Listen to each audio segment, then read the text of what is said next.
이렇게 빈뇨와 요실금으로 정말 고생하시는 분들이 많은데요.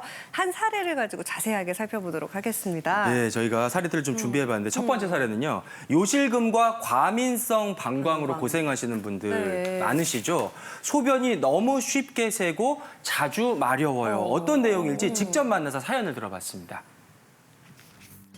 경기도 남양주시. 안녕하세요. 요실금 증상이 고민이라는 한설란 씨입니다. 작년 가을 감기가 걸리면서 기침하면서 이제 좀씩 나왔는데 감기가 낫고도 이게 조금 심해지면서 이렇게 여러 가지로 그래서 좀 힘들어요. 작년부터 시작된 증상 때문에 일상생활에도 지장을 주고 있다고요. 자는 동안에도 두세 번씩 깨서 소변을 봐야 하고 심지어 화장실에 가는 도중에 소변이 조금씩 새어나오는 절박뇨 증상도 있는 한설란 씨.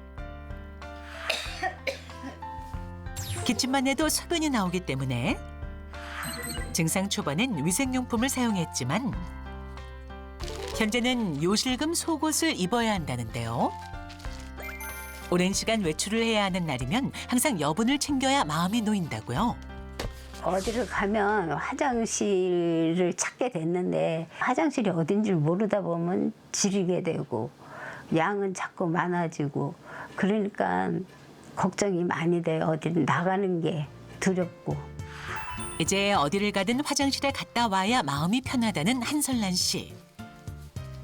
이렇게 힘든 증상을 겪고 있지만 치료를 받는 것은 꺼려진다고요. 이게 다 뭐예요?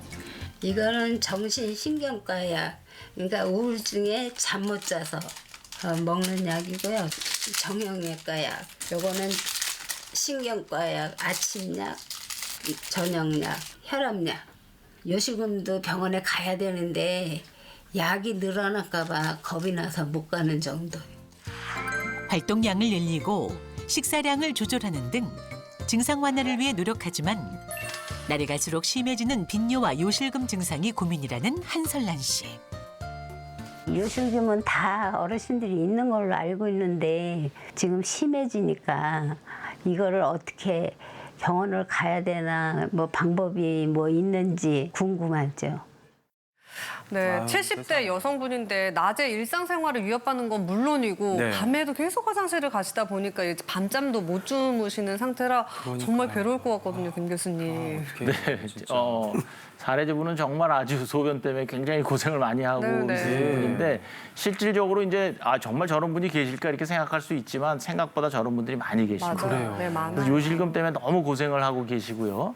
저녁에도 여러 번 화장실을 가시고 화장실 급하게 가고 가다 보면 소변이 나오고 기침을 해도 소변이 나오고 이런 증상을 가지고 계신데 이제 우리가 이제 수분 섭취를 조금 좀 줄이시면은 이렇게 낮에 화장실을 자주 가는 거나 저녁에 주무시면서 화장실 가시는 걸 조금 줄일 수가 있죠. 네. 그래서 이제 이 환자분 같은 경우는 우리가 진단을 하자면 전형적인 요실금이 있는데 복압성 요실금도 가지고 계시고 절박성 요실금도 가지고 계시고 그다음에 과민성 방광을 증상을 가지고 계신데 아주 심한 과민성 방광을 가지고 계시다고 할 수 있겠습니다. 건강 때문에 뭐 뇌경색약, 혈압약, 정형외과약 여러 약을 많이 먹는데 네. 이 건강 상태가 빈뇨와 요금실에 영향을 줍니까? 요실금에도. 예. 네, 영향을 주는 상태라고 볼 수가 있습니다. 환자분은 굉장히 복합적이신데요. 뇌경색도 있으시고 드시는 약도 많으시고 거기다가 뭐 여러 가지 복합적인 문제가 많으셔서 이런 경우에는 확실하게 하기 위해서 유형도학 검사는 좀 복합적인 검사를 하셔야 될 것 같습니다. 그걸 통해서 이 과민성 방광인지 혹은 신경성 방광 또는 복합성 의심증을 확인을 해서 만약에 과민성 방광이나 신경성 방광이 의심될 때는 약물 치료를 만약에 복압성 의심이 심한 경우에는 수술적 치료를 권해드리는 게 맞을 것 같습니다. 네. 정말 우리 T법만 보더라도 요실금 과민성 방광 때문에 고생하시는 분들이 진짜 많으신가 봐요. 질문을 계속해서 지금 올려주고 계시거든요. 그렇죠. 네. 교수님들께 여쭤볼게요. 자, 질문 보여주세요. 예. 어머니가 오랜 세월 요실금으로 고통받고 계십니다. 요실금은 말 그대로 소변이 샌다는 거죠. 주위를 봐도 남성보다는 여성이 많은데 왜 그런 걸까요? 그러니까요, 윤 교수님. 예. 네, 이게 방광을 받치고 있는 골반의 근육이 약해지면서 생기는 구조적인 문제, 그걸 해부학적인 문제라고 하고 네. 방광 자체, 방광과 신경의 기능적인 그 안정성이 떨어지는 문제, 그게 이제 기능적인 문제인데 네. 그 두 가지가 여성에게는 굉장히 잘 생깁니다. 왜 그러냐면 제가 모형을 보면서 설명을 해드릴게요. 골반인가 봐요. 네, 이제 보시면 여기가 이걸 좀 확대해서 보여주시면 오, 좋을 골반. 것 같아요. 네. 이 안에 우리 여성의 골반인데 골반 네. 안에 방광하고 자궁하고 직장이 이렇게 같이 들어 있습니다. 요거를 반을 쪼개서 제가 보여드릴게요. 아이고, 떨어졌네. 떨어져 벌써 버렸네. 요실금이 모형이다 생겼네요. 보니까요. 네. 예. 자, 이렇게 들어 있는데 요 밑에 받치고 있는 이 빨간 게 근육이에요.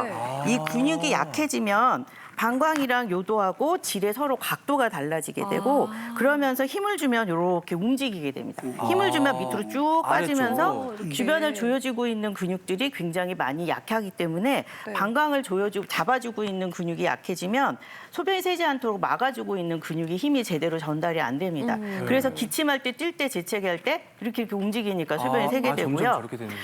그리고 요 주변에는 예. 또 굉장히 많은 신경들이 지나가고 있습니다. 예. 이 노란 게 신경이거든요. 이 신경들이 이렇게 보여드릴게요. 이 신경들이 방광으로 가는 신경들이에요. 근데 이 주변에 이 신경들도 나이가 드시면서 약해지고 허혈성 손상을 입거나 수술로 손상을 입게 되면 방광과 요도를 잡아주는 그런 기능들이 떨어지게 됩니다. 그래서 이게 여성은 특히나 더 심해서 여성은 남성에 비해서 훨씬 더 절박성 요실금, 복압성 요실금이 더 잘 생기고 남성 같은 경우에는 남성은 근육이 먼저 더 단단하고 요도도 길어서 상대적으로 덜 생기지만 예. 근육에 손상을 입을 수 있는 경우들 수술을 하거나 방사선 치료를 하거나 교통사고로 다치거나 하시면은 요실금이 생길 수 있는 거죠. 네, 그런 원인들이 있었군요. 네, 네. 다음 티버 질문도 바로 살펴보겠습니다. 요실금 수술을 심각하게 고민하고 있는 50대 주부입니다. 주변을 보면 수술이 별로 안 아프고 많이 효과를 봤다고 하는데요. 전 겁이 나네요. 한 번 하게 되면 영구적인 건가요? 아니면 재수술을 할 수도 있는 건가요? 하고 질문 주셨습니다, 윤 교수님. 네, 복압성 요실금의 수술은 아까 이 근육이 약해지면 생긴다고 했는데 예. 근육을 새로 만들어줄 수는 없거든요. 그러니까 근육을 대신해 줄 수 있는 뭔가를 여기다가 보완을 해주는 겁니다. 그래서 요즘에 가장 흔하게 하는 요실금 수술이 요 방광하고 요도 사이에 있는 요 공간에다가 예, 예. 테이프를 넣어주는 요실금 테이프 수술이라고 하는 그 슬링 수술이라고 하는데 네. 그런 수술을 가장 많이 하게 되고요. 보통은 복압성 요실금은 가장 근본적으로 효과가 오래가고 잘 유지될 수 있는 것이 수술적인 방법이고 수술을 못하겠다 아니면 할 수 없는 상황이다 애매하다 이럴 때에는 이제 행동치료 골반 근육 운동과 또 자극되는 음식을 피하고 변비도 피하는 그러면서 이것들을 모든 것을 복합적으로 다 잘 보완을 해보는 그런 치료를 해볼 수도 있습니다. 네. 그래서 행동치료의 그 치료 효과가 보통 낮게는 30% 굉장히 좋은 분들은 70% 정도의 효과를 볼 수 있지만 사실은 그게 굉장히 많은데 우리가 운동해서 몸을 만드는 거하고 똑같은 거거든요. 그래요? 그래서 엄청나게 많은 노력이 필요하기 때문에 구조적으로 문제가 있는 것은 사실은 수술을 해서 교정을 해주는 게 가장 빠르고 가장 오래가는 방법이라고 할 수가 있습니다. 네, 김 교수님. 예. 네, 윤하나 교수님이 이제 복합성 요실금의 해부학적 구조에 대해서 잘 설명을 해주셨는데 이게 이제 해부학적인 문제 때문에 발생하기 때문에 우리가 약을 먹어서는 이 복합성 요실금은 해결되지 않습니다. 그래서 오직 치료법은 수술이다 이렇게 말씀드릴 수 있고요. 그래서 이제 소변이 새서 이제 수술하시죠 이렇게 말씀을 드리면 수술이 겁난다 그러시는 분들이 굉장히 많죠. 그러나 요실금 수술은 아주 굉장히 간단한 수술입니다. 그래서 한 10분에서 15분 정도 이렇게 수술하면 되고 그다음에 수술하고 다음 날 퇴원하는 거죠. 그러니까 간단합니다. 그리고 일상생활로 바로 복귀를 할 수 있고요. 네. 그래서 수술을 하시면 한 번 수술하시면 평생 동안 다시 수술을 받을 일은 거의 없습니다. 그러니까 이제 요실금으로 고생하시는 분들이 내일 수술을 하신다. 그러면 내일부터 요실금으로부터 해방되실 수 있고 네. 뭐 모레 수술하신다. 그럼 요실금으로부터 모레부터 해방되실 수 있으니까 복합성 요실금으로 고생하시는 분들은 수술 받을 것을 권해드리고 내가 이거 한 번 받으면 괜찮냐 이렇게 질문하시는 분들이 굉장히 많은데 대부분 부분 한 번이면 되고 그러나 이제 갑자기 이제 살이 많이 찌신다든가 그다음에 나이가 많이 들어서 골반의 근육이 힘이 떨어지시는 분들은 간혹 한 번 정도 더 받으시는 분들은 있을 수 있겠습니다. 네.